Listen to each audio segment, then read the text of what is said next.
Hello, everyone, and welcome to the Progressive Overload Podcast. Have you ever thought about strengthening multiple areas of your life at the same time? Then you've come to the right place. Our goal is to help you identify ways that you might need a progressive overload to break through those plateaus and keep you growing. Hey everybody, welcome back to the Progressive Overload Podcast. We are sitting here at the table and we want you to pull up a chair for today's episode. We are going to be talking about some fantastic nuggets of truth for you today, and one of those things is going to be a do-it-yourself mentality, because when you walk into the gym, you don't always have the necessary means or the time to grab a trainer, otherwise known as a trainer. You don't always have the opportunity to do that. So a DIY mentality for today and how we can help you progressively overload your training regime. I'm one of your hosts, Adam Lazarine. I'm here with Joe Copeland. What's up? And Dustin Moore. Yo. Hey, and so we are glad that you're here today. And let me just start by turning it over to Joe for a second, because he's got something to tell you about what happened to him over the weekend.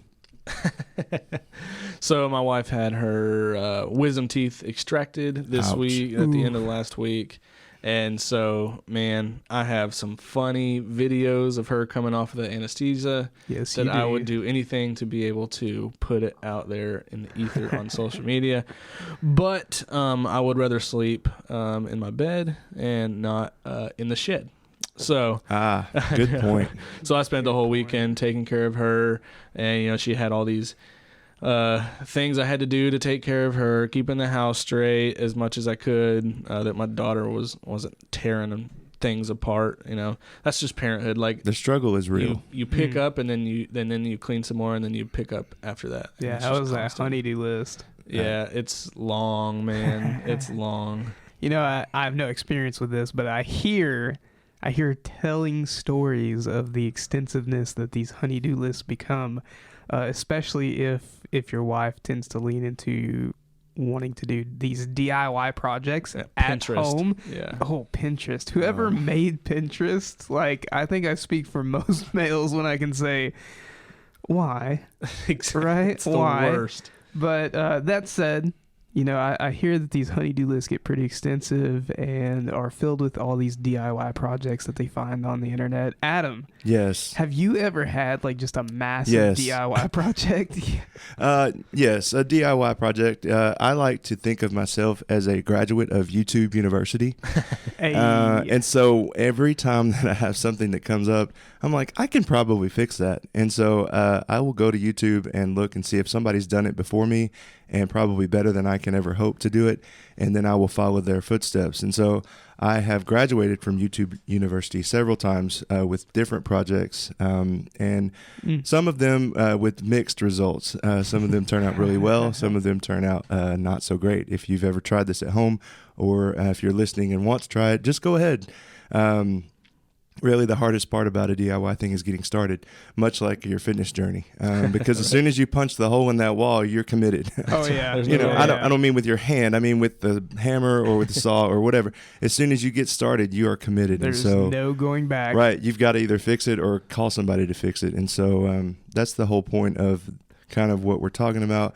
And as you walk into your fitness journey and you're walking along with us in your fitness journey, there are times whenever you want to just branch out, maybe you want to go and do something on your own, but there still needs to be some structure to it. Yeah. And there still needs to be some model that you want to look at to how you want to do that in the gym. And so we're going to start with that today. Joe, why don't you take it from here and see where we can go? Yeah. So I make my living. I pay my mortgage. I buy my little girl's toys off of creating exercise programs for people. And so I kind of don't want to teach y'all so that y'all can keep having to hire me and pay me to do it, but I'm just joking. It's okay. I'm totally dropping you after this episode. Oh, no. And so what I want to do is just make you confident in at least building a beginning program for yourself, and then also teaching you how to progressively overload that said program that you build. Yeah. And so whenever we start to build a program first, we start with what's called the FIT principle. It's FITT. This is very basic. That's not how you spell that. Yeah, it's not. Well, it's an acronym. Acronym. Oh. Yes. Oh, good. Can you spell that? Explain it again. FIT. F-I-T-T. F-I-T-T principle. And you'll learn it in one of your first exercise physiology classes or kinesiology classes. And so we're just going to kind of go through that. F stands for frequency. So whenever you're wanting to sit down and build a program for you, first thing you have to decide is how many days a week can you work out. It is also important to include those rest days and those active recovery days in there. And so if you're a person that you look at your schedule and you say, okay, I think I can commit to 3 days a week, then that is your frequency. And then, like I said, plan those rest days. Joe, what I understand what a rest day is because I enjoy that. Yeah. What is active recovery? So active recovery is a day like where you go on a walk instead of going to lift, or if walk the dog, do some extra stretching, so mobility work, stuff like that. That's not laying on the couch. Yeah, exactly. Dang. So activities of daily living, does that count Yes. for an active recovery day? Yep. So, and there's a concept called NEAT, which is non-exercise activity thermogenesis. This, I know it's a long word, but this is just, bless you. Spell that. It's defined as just basically your daily activity, basically that the calories that you burn on fidgeting and walking up the stairs and at work instead of taking the elevator and walking a little bit further from the grocery store parking lot. And so that's kind of active recovery type stuff. Okay, I'm sorry. Keep going. That's right. I stands for intensity. So this is when we're going to list how many sets, reps, and weights we need to use. And then I'll teach you kind of those rep ranges here in a second. The first T in the FIT principle stands for the time. So we want to talk about how long each workout needs to be, how much time I have available, whatever my schedule for that day looks like. Now, for us, okay, what about the time for each one of you guys? Is it different from how long I work out? Because I know we have different routines that we go through, but how long do we normally spend at the gym? Dude, I spend hours when I'm there. Typically, I think my actual scheduled out program, I think it usually runs right at like the 80 to 90 minute mark is where you have me set right now, Joe. And then typically I'll throw in about 20 minutes of stretching afterwards just to, make sure I can move the next day. That's a lot, isn't it? It is. That's a lot, Dustin. And it is. It's also programmed that way in the app that I program those exercises. It has a 60-second rest period built in every single set, and most of the time people aren't taking that full 60 seconds. So a lot of times it can be listed. It sounds like it's longer than it actually is. Now, but I'm a rule follower, and I take every bit of that 60 seconds. You do. And then also I'll come back there and talk to you and distract you. I break the rules because I like more than 60 seconds. I'm the old guy, so I have to have more recovery. I mean, listen, if you've seen me lately, I'm walking in between sets around the floor. Trying to get your steps in. Trying to get them So steps for a person that wants to do it themselves and create a program, and they're using this FIT principle, how much time would you dedicate for their first as they're getting started? Yeah, if they're beginners, even if you can only commit 30 minutes a day, that is fine for you to go hit most of your muscle groups. So don't feel like you have to commit 60, 80, 90 minutes in order to start. You can start anywhere. Yeah, you're not trying to kill yourself, immediately just blasting out of the gate, hitting every muscle group until the point of failure to where you can't walk the next day. Like you have a work-in process with that, I would say, right? For sure. All right, so there's 2 T's in the FIT principle. Yeah. What's the last one? The second T is type. So you want to look into what mode of exercise you're using. And so we're talking about strength training. So that's going to look like dumbbells, barbells, body weight, kettlebells, TRX, resistance bands. So is there much difference between all of these overall? Not really. I mean, dumbbells can only get so heavy. Like, our gym only has up to 80 pounds. And so after you get to the point where 80 pounds is too easy, there's really no way to overload that anymore. I'm not there yet. That's when you have to go to the barbell, and so you can get a little bit heavier with the barbell. And I can say personally, like, from a beginner's perspective, dumbbells is where you started me. And I've continued to work my way through dumbbells, and I've seen weights increase on different movements. And I'm starting to transition. There's a few barbell movements that we're starting to mix in, which feel great, by the way. Good. Really enjoying those and seeing the weight go up on those as well. But, that was one thing that kind of hit me as this beginner who doesn't know much is what is the difference? Do I need to be prioritizing one over the other? Yeah. And that was just a point of confusion in my own journey. And so most of the barbell movements kind of have a higher barrier to entry. They're more technical. They require more skill and more practice, especially when you get into doing Olympic movements like power cleans and overhead snatches and stuff like that. No, thank you. But most people can get on there and do like a bench press with the barbell. Even barbell squat is very, very technical, and I always recommend beginners get a coach to teach them a barbell squat because it's not something you can just throw on your back. That's what you're for. Yeah. And right. So you kind of have to, after you get into the FIT principle, you kind of have to decide how you want to start building your program. And so where would you start? Can you almost like work us through the thought process step by step as you're applying these? Yeah. As if you were to build a mock program. Yeah. So after you understand the FIT principle, the different things that you're taking into consideration, the number one thing you have to take into consideration is their goal. And that's where you want to start. And so if you come to me and say, hey, I want to get as strong as possible, our first phase of exercises, unless you're a beginner, if you have a pretty good base underneath you, we'll go ahead and start you in the muscular strength adaptation. And so there are 4 different muscular adaptations that we can program to build. And so in order, they go from muscular power, so your explosive power type movements. Okay. Muscular strength is where we make our muscles as strong as they possibly can. Muscular hypertrophy, which is where we increase the mass of the muscles, the size of the muscles. And then within that subgroup of hypertrophy, there's transient hypertrophy and chronic hypertrophy. Transient is what we call the pump. If you've gone lifting before and you feel like your muscles are about to explode and they're just full of fluid, that's called transient hypertrophy. It's a temporary feeling of extra fluids being in your muscle belly. Yeah. And then chronic hypertrophy is when you actually chronically increase the muscle size where it lasts over time, because the transient hypertrophy, you lose the pump eventually. Right. And so, and then muscular endurance. And so depending on the adaptation that we're wanting to go, you're going to train in different rep ranges and different types of sets. And so real quick, if you're training in a power type of program, you're going to be doing no more reps than 2 to 3 reps at a time. And then you're taking long breaks. So power movements are meant to be short, explosive bursts of movement.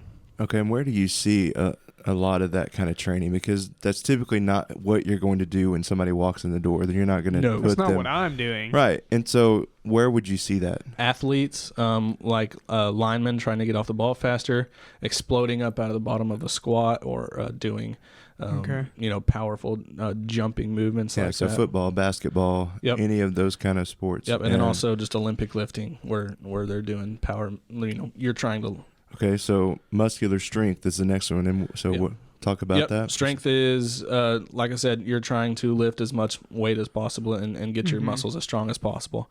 And so muscular strength, you're lifting from the range of 2 to 8 reps, 2 to 3 to 8 reps. And you take long rest periods in between, let your muscles fully recover, let your glycogen stores fully recover, and then you go at it again. And, you just add more and more weight until you pretty much can't lift it anymore. Okay, so are you ready to say how many sets you do in those things? Because you said reps. Yeah, I said reps. So, and that will depend on the program and kind of where you are. Some people do, 5 sets of 1 or 2 in the power phase. And even more, and even with muscular strength, you're usually going to look at like 4 to 5 sets of like I said, 2 to 8 reps. That seems like a lot of sets. It does. That is more than what I'm doing currently. Right. Yeah. Well, you have to look at where they are in the program, where they are. Much further than me. Yeah. And so, Perhaps, maybe. Muscular hypertrophy comes that if you're wanting to. Typically, bodybuilders train in this phase where more than not where you're doing sets of 8 to 12 to 15-ish type of reps. Ah, that's me. Yeah, I know. This is what he has us on, right? Yeah, pretty much. Trying to make y'all look good. 12 to 15 Trying? reps. I already do, buddy. Hey, there you go. And then muscular endurance is where we're actually trying to improve the endurance of our muscles. So Gotcha. going longer, like 15 to 20 reps or even more. And that's when you kind of cross over that threshold. And so Can't you just go to 15 and call it good? I mean, that's so much reps. I know I put you on that program a couple months ago, and it's the worst. I hate it so much.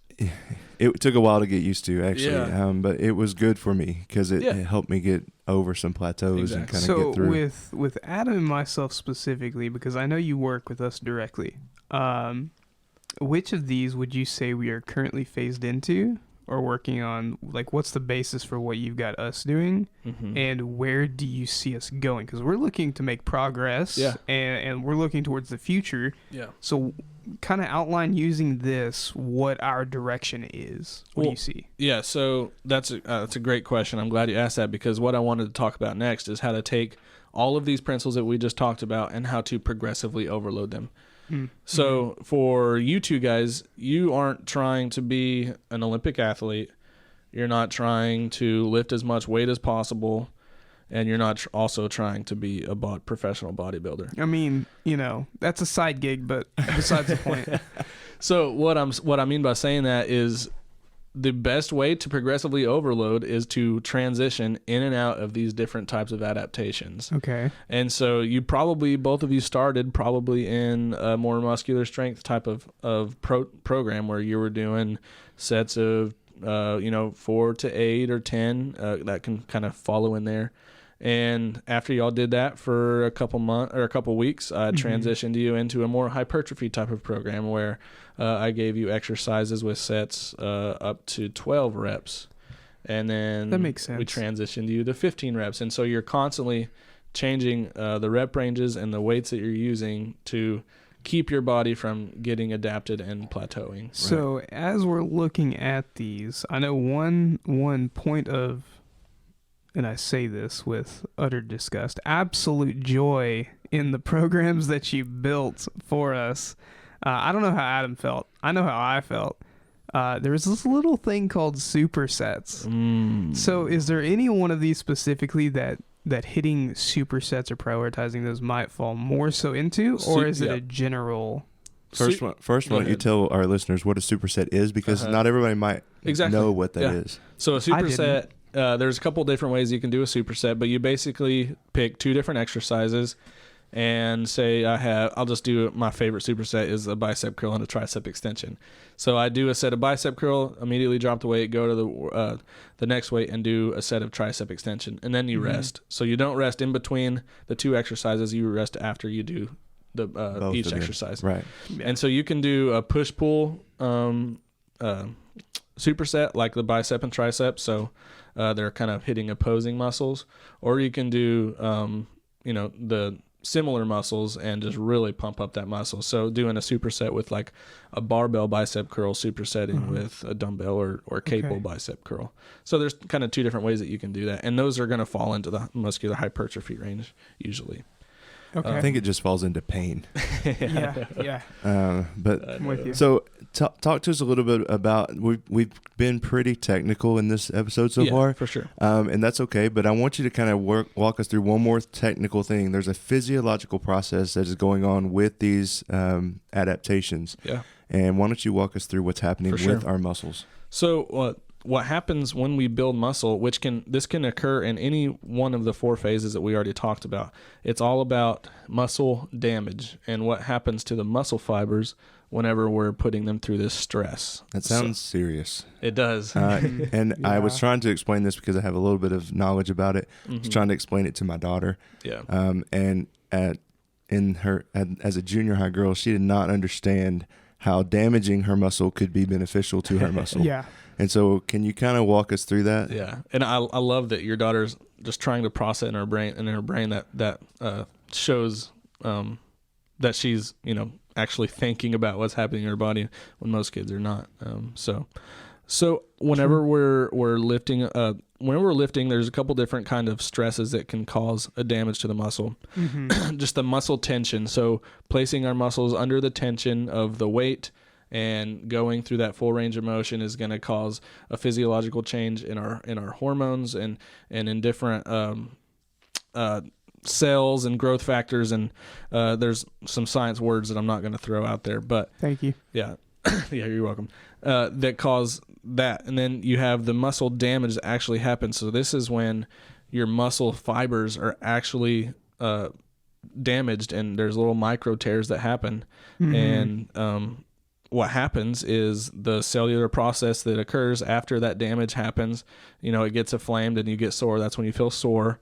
But what happens is it uses the nutrition that you have in your body and different types of chemicals that your body releasing, and it creates a bigger muscle fiber, creating muscle strength. And so we break it down and it builds up stronger. And so that's kind of what it looks like. That's a very bird's eye view of it, and it's there's a lot more that goes into it that that we can talk about hormone wise and how our muscles are filled with water and blood and glycogen and stuff like that. That's gonna change the chemistry of our muscles. But basically that's kind of what it looks like. We break it down and it builds back bigger. So let me ask you a question, because I feel like maybe to our audience, they hear all of this stuff, and what we would generally relate that to is soreness. Exactly. I mean, it's a whole bunch of different ways to say I got sore after I worked out. Now, is there a train of thought that says you can do all of these things without making yourself sore? And I love that you brought that question up, because a lot of time people do chase soreness. And what happens when you're constantly sore is there's a couple different phases of muscle repair and muscle building. If you are constantly sore, that means, which obviously your first couple weeks, if you start out, you're going to be sore. But if you guys are constantly so sore that you can't even stand up out of a toilet, because y'all have been working out for way over a year now, consistently. If you keep chasing that soreness, your body is going to be caught in what's called the breakdown recovery trap. It's going to be constantly repairing itself, and by the time it's fully repaired, we break it down again, and it has to work so hard to finally repair, and then we break it down again. But you have to give it that space to repair and then build. There's a phase that if you're going too hard and chasing that soreness every single workout for the rest of your life, your body is not going to be able to build as effectively as it could without that rest. So that's why rest is important, and taking days off or active recovery days. Yeah, so that's where that frequency part of the FIT principle comes in. Because if we're not giving ourselves the time to recover and rest, then we're not going to be able to properly progress ourselves as we progressively overload our muscles. That's it. And that's where steroids and also genetically freaks they have a little hack there, because they're able to recover much faster than if they weren't on that. So they can kind of skip over that breakdown recovery trap. They don't have to worry about rest days. They can just keep on. So Joe, as we continue to talk through this, and like Adam said earlier, I think we've been very technical. There's a lot of science and stuff that is in this. But if you had to describe the process of if I am doing a DIY project, right? I say I'm snowed in, because that's happened here recently, right? And I was prevented from being able to get to the gym, but I still wanted desperately to do something, but I didn't know really where to start and how to target things. So if I got snowed in per se, how would I go about DIYing my way through a workout? Yeah. I mean, a lot of time body weight training gets a really bad rep, but it can be highly effective in maybe not continuing your muscle growth, but you're going to keep from losing that strength and muscle. So utilizing body weight movements like your body weight squats, where you can do tension squats, where you if you're an advanced lifter at this point, you can do a tension squat to where you're squatting all the way down and squeezing every ounce of muscle that you have as you go down, and takes 10 seconds to go down into that squat. That's one of my favorite body weight squats to do, because you're having to remind your body that, yes, I'm still here. I'm trying to create some muscle changes here, and I'm trying to stay connected. Wall sits. Yeah, wall sits, push-ups. Planks are really, really good. Glute glute bridges, stuff like that. There's a lot of stuff that you can do that are going to keep you from losing any sort of gains that you might have made. And so specifically in this context, and I guess this is one question that I have, actually more so about frequency back in that fit principle. I know we're kind of going in a circle here, okay. But when we talk about our planned rest or active rest days, our recovery days, what kind of frequency should we be looking at for having those? I know when I first started, it felt like I almost needed a day or two in between workouts to recover from the soreness. And now I can be in there 5 to 6 days a week, and it doesn't feel like it's affecting me near as heavily as it had been. Yeah. Maybe feel a little soreness, but enough to work through. Yeah. But I guess my question would be, is there a certain measurement of how frequent or often I should take those recovery days so that I'm maximizing what I'm putting into this process? Yeah, no, that's a really good question. Basically, what I would say is listen to your body. If you feel so extremely sore you can't move, you need that extra rest day. If you feel like, okay, I feel that I worked this muscle yesterday, but it doesn't hurt, it's not painful, especially a lot of times if it's painful to touch, you overdid it. But like I can feel, my traps are kind of sore today, but I'm not miserable. I can probably work out tomorrow and I'll be fine. Okay. So the best way is to listen to your body. But a general overall rule that as far as frequency goes is I try to never go 2 days without working out.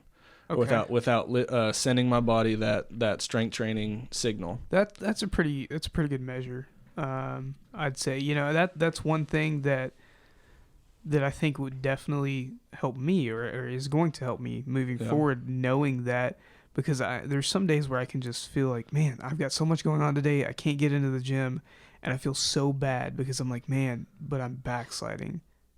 And then I can mentally know, okay, well, tomorrow I have to get it done. Yeah. Right? Like I need to maintain my standards of making this progress so that I don't backslide and lose that strength. Yeah. Don't take 6 rest days in a row. No. And mentally call that a victory. Yeah. Right. Hey, I did that. I didn't call it a victory, but I did that back towards the end of last year. There was a period of time where I actually got sick and just I didn't feel great, but I didn't feel like super terribly sick.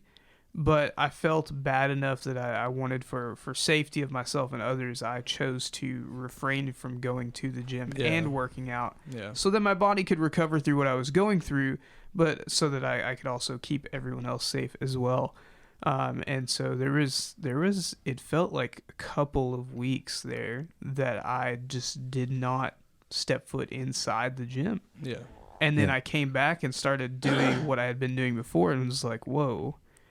This is not how it felt a couple weeks ago. And I think that's when it hit me okay. I can't do that anymore. Haha, I need this. Yeah.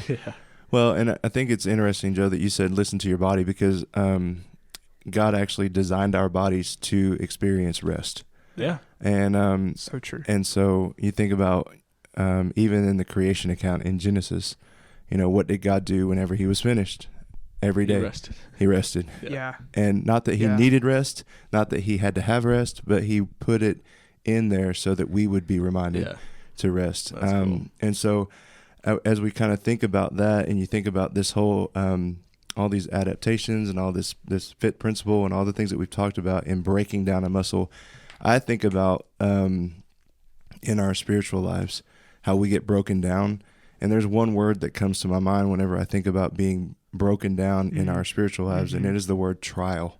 Yeah. And I want to talk a little bit about what that looks like and maybe some of the things that we can experience with one another as we talk about trials. Because most people look at Scripture, they look at God, they look at things, and they're like, well, a loving God, surely he doesn't want me to go through this, right? Yeah. And then you take that and you move it back to our fitness principles and our fitness journey, you say, well, surely we shouldn't have to go through those things to get to where we are, right? And it kind of makes the correlation. So what does it mean when I say, how would you guys define the word trial as I talk about that?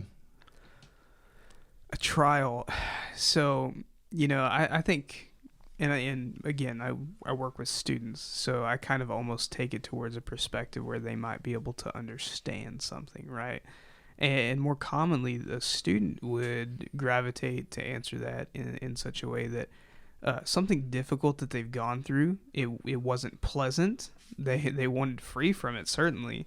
But maybe they struggled with it. It could be something that they struggled with in action or an occurrence within life that they felt was a trial that impacted them on a deep level, to a point of evoking a response towards it almost. Okay. Yeah, I like how you have the response built into it, because there's a lot of things that you just go through that you dismiss, and then there are those things that you go through that warrant a response. Yeah. And I feel like when we talk about our fitness journey and our faith journey, those are the things that we're talking about. When you get progressively overloaded in your body has to respond. And when you have a trial in your spiritual life, you have to respond. And so that's a really good point. I want to give you guys a passage of scripture, because this is one that is confusing to a lot of people. And we're going to talk through it just for a minute. It's James chapter 1, starting in verse 2. It says, "Consider it all joy, my brethren, when you encounter various trials." Even that verse right there, verse 2, is so hard to get into our brain, because it says, "Consider it joy when you encounter trials." Yeah. But verse 3 tells us why. It says, "Knowing that the testing of your faith produces endurance." And then let endurance, in verse 4, let endurance have its perfect result. Isn't that fun for a fitness journey? Yeah. Let endurance have its perfect result, so that you may be perfect and complete, lacking in nothing. Wow. And so that's the passage of scripture that comes to my mind when I think about trials, for a couple of reasons. We talk about our bodies having to respond, and I think we don't ever think about joy being the response when we face a trial. No. Even in our fitness journey, we don't look at it and go, "Man, I'm so happy that I broke my muscles down today." And I think at some level you do get to a point where you feel good about your workout. Yeah. But when in your spiritual life have you ever felt good about saying something like, "Okay, this diagnosis came, or this is happening with my family, or this is happening in my life, and it's upside down, and I'm supposed to do what with that?" And I realized that joy and happiness are emotions, and they, emotions are really horrible judgments. It's hard to make a decision based on an emotion, For sure. but it is in there for a reason. And so I thought I'd bring that up and let us talk about it for a few more minutes. I like, and what really hits me there is the taking joy, which can be so difficult to do, right?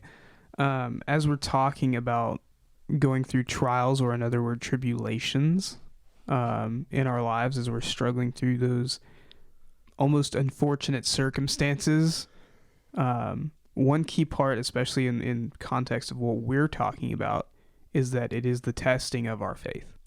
Right? Yeah. It is that putting it to the test, testing our faith in God, our devotion even towards Christ, so that as we progress through that, we are growing, right?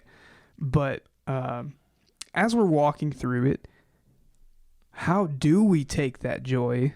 Well, it's hard, because what do we most commonly kind of connect the dots with these trials and tribulations and the things that happen in our lives? Periods of suffering. Yeah, pain and suffering. So how do we have that joy in suffering? It's that idea of the soreness, right? Mm-hmm. I wake up the next day and I'm so sore that I can't move, and I'm like, "Oh, this is suffering," right? I am suffering. But at the end of the day, how do I push through that, right? Yeah. Where do I find the joy within that? And I, almost like a balance there, right? You don't chase the soreness. Mm-hmm. All right, let me give you another passage of scripture that comes to my mind when you talk about that, because you said the word, did you say tribulation? I did. Okay, I thought that I heard that. So I'm thinking about Romans chapter 5, verse 3, and it's 3 through 5. It says this: "Not only this, we exult in our tribulations, knowing that tribulation brings about perseverance, and perseverance, proven character, and proven character, hope. And hope does not disappoint, because the love of God has been poured out within our hearts." Yeah. And so I think if you attach all of those things, you have the front end of the trial, Sure. you have the middle of the trying to figure out what it is, how to have joy, and I think you have to connect that to the end. Otherwise, you will never find the joy in it. Sure. You'll never be able to. And so you connect it to the hope, and in between is perseverance, character, and then there's hope. Right. And between those two verses, you have two words that I see that kind of have common meaning, right? You have persistence and endurance. Yeah. And both of them give this air or this picture of pressing forward. Right. It doesn't mean it's going to be easy. It may not be. That's okay. Yeah. But we still press forward. We press onward through this trial, tribulation, the suffering, whatever we're being faced with, because we know that there's work going on inside of us and we have the end in sight. Right. Right. Otherwise, you could take your fitness journey and just work out once a day. Yeah. One time. You could do it one time and be done for the rest of your life. And like walking through those things, if we don't see that end in mind, if we don't have our eyes towards Christ, right? If we don't look towards the end and look towards the progress and the journey that we're going to be making, if we lock our eyes on our feet and miss everything that's around us, man, like that is such a demoralizing picture. It is. To me. That's how I see it. Yeah. Well, in the hope comes the victory. And so you think about tying that to the word hope and tying our fitness journeys to the hope that is ahead of us. And it does take perseverance. It does take trial. It is hard sometimes. I went to the gym today and I said, Joe, I don't have it today. And I struggled through a workout, but I did it, just because I realized I needed it and I wanted to have it done. And so it may not have been perfect, may not even got all the sets in, but I was there and I got my work in and I feel pretty good about that. Because I feel like at the end of the day, there's hope for the fitness side of it. And so I translate that very easily back to the faith side. And so when I look at the tribulations or trials that I've gone through my life, when I what I think has really gotten me through those situations is I have so much peace in my life, and I just understand, and I fully commit myself to believing that whatever I'm going through is because Jesus had that plan for me. And I feel sad for people that don't have that peace, knowing that, yes, you're going through something that sucks, but it's all part of God's plan, and there is a reason that you're going through this. And for some reason, I was just blessed with this uncanny ability to remain calm and not stress about things and just say, okay, that's God's plan. And I know my wife wants to hit me every time I should be stressed or I should be sad about a situation. But I'm not. And I think so. What I'm just trying to say is peace plays a huge factor in it. I think it does, and I think a key part of that is how as Christians are we supposed to respond to these trials and these things, and I think Adam hit it on the head with that finding joy. Where do you find that joy? You find joy in the victory that you know is coming, even when you may not be able to see it, right? Yeah. We know what's coming forward. One thing for me as a Christian that has always been my go-to example of this, and it kind of ties to personal testimony, right, is as a young kid, I'm in like second grade, right? My parents are divorced, and my dad passes away, and I loved my dad. I adored my dad. But being able to go through that experience for me of losing him was a trial. Of course. Looking back. Now, back then, didn't go to church, wasn't a Christian, didn't know anything about Jesus. Didn't learn that till high school, much later. But looking back now, after I had encountered Christ, I saw that in perspective of it being a trial and was like, okay, God, but why? That's when the why question started to hit, right? Which is kind of what commonly attacks us when we're walking through these things. Yeah. And God very, very apparently answered that question for me. He said, because I'm going to use that. Yeah, absolutely. And as I was able to walk through that's cool. Walk through my life as a high school student, there were other students who went through similar circumstances that I was able to minister to and connect with over that. As well as that is something that is carried on into college and into now working with students and seeing them walk through not the loss of necessarily their father, but the loss of a loved one, or having that figure missing from their life, going, man, like, why isn't he here? Yeah. Right. And being able to minister to them through that, I found cool. purpose Right. through that trial and a bit of growth and something to use that I never would have had if I hadn't walked through the trial. Right. Most of the time. And that's that whole idea of God taking what we have and then preparing us for something greater. Yeah. And I'm thankful that you were able to share that, Dustin. But let me make one quick point as we're wrapping up here today. So often I hear, as a pastor, I hear people try to make excuses for their trial because of a result. Their trial is a result of their own wrongdoing. Does that make sense? Yeah. And this is true for our fitness journey as well. But what I'm talking about is if I choose, let me just take the example. If I choose to drive on the wrong side of the street when I leave here today, that is a direct result. It's going to result in a trial. But the consequences of that are on me. And I don't need to try to excuse that away and go, God has given me this trial, know? Yeah. And so in our fitness journey as well, you think about, well, I'm choosing to make this choice with food, or I'm choosing to make this choice with my daily routine. And so then you blame the fitness industry for you not being fit. That's really not how that works.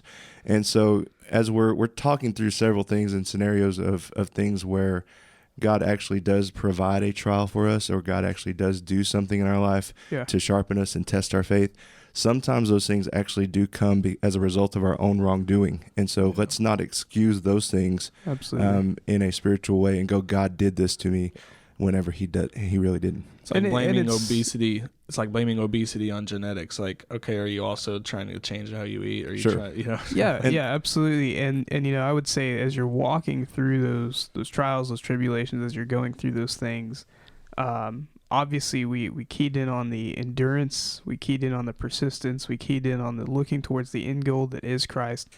But in those moments, where do you turn? Right. What do you turn to? Right. We have such a culture built around us where we turn towards technology at the drop of the hat for any little thing. And we look to that for comfort because it takes us away from the world that we're experiencing. Right. And I challenge and say that we need not turn towards that. We need to turn towards Christ. That's part of that turning towards the end goal. We talked about how it is a testing of our devotion towards him.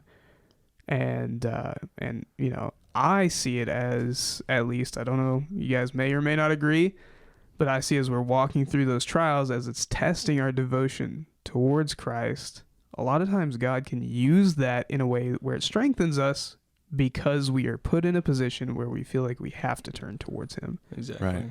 And we have to respond. And we get the opportunity to. Yeah. And that's the glorious thing about it. It's one of my favorite quotes. I think it was Bruce Almighty. I know it's probably a pretty sacrilegious show. Such a theology well there. Yeah. But he says, God doesn't give you courage. He gives you chances to become courageous, to be courageous and stuff like that. That's kind of what made me think. Is that not theologically correct? I'll let Adam handle that. Probably not one of the great theologians of our day, but I can see your point. I can see your point. So thank you guys. Thank you for sitting at the table with us today. Dustin, why don't you wrap it up for us? Yeah, absolutely. So guys, remember as we talk through today, these different principles that you can apply to yourself to do it yourself and progressively overload. We talked a little bit about what that means in context of faith and you walking through trials, and we just encourage you to turn towards Christ. And if you have any questions or don't know what that means or want some more answers on that subject, feel free to reach out. Any one of us would love to have that conversation with you.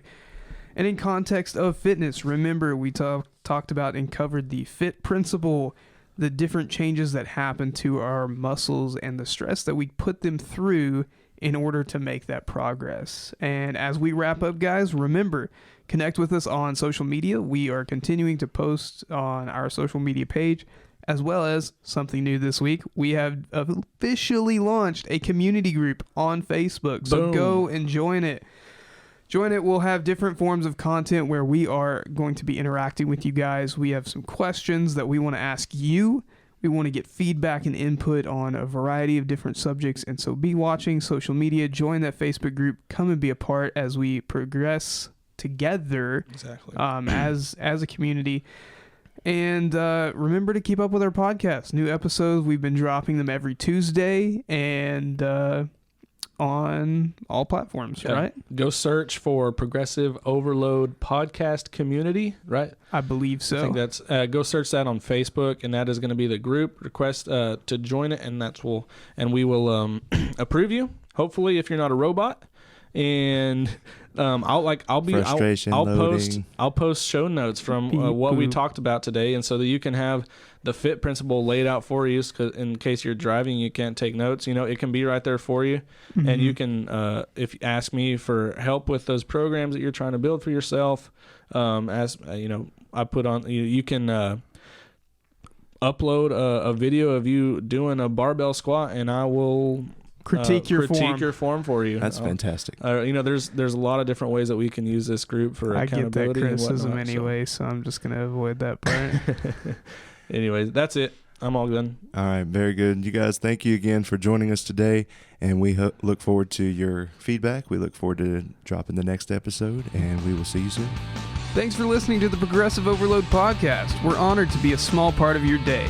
If you have any questions, comments, concerns, or are interested in sponsoring our efforts, please feel free to reach out via email. Find us at progressiveoverloadpod@gmail.com.